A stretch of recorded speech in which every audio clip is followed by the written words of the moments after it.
When the U.S. Department of Defense announced it would look into extremism within its ranks following revelations that some current and former members were involved in the January 6 riots, hope arose among experts it would be used to combat internal threats. Defense Secretary Lloyd Austin ordered an analysis of extremist activity with the military in April of 2021. The study was completed in June 2022. However, the results were kept from the public until now. And the information from the Pentagon is likely to disappoint anyone looking for insight. In July, a USA Today investigation revealed little is being done to weed out extremists in the military and that the Pentagon was holding back the report commissioned by Secretary Austin. Fast forward to this week, not much is different. USA Today got a copy of the report Tuesday after months of requests to the Defense Department. The findings offer almost no new data on extremism within the military. Instead, it combines previously published data from various sources. The Institute for Defense Analyses, which conducted the study, did not respond to USA Today's request for comment.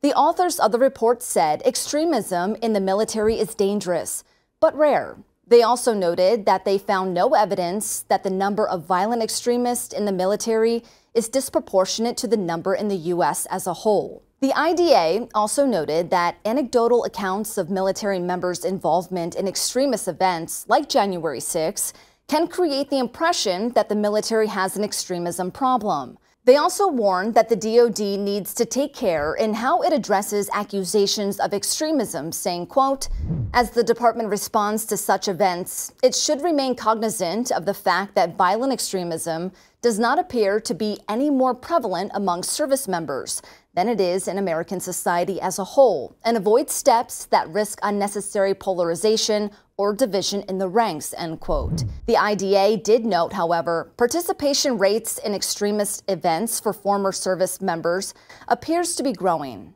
There was at least one recommendation of note in the report. It's time for the DoD to update its process for security clearances, noting that the system is outdated and inadequate.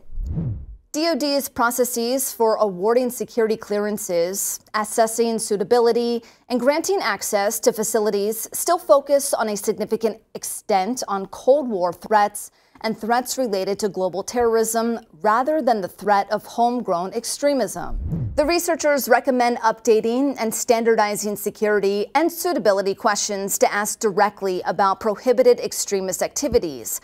Military security clearance came under intense scrutiny after former Air National Guardsman Jack Teixeira was charged with posting hundreds of classified documents from an internal server.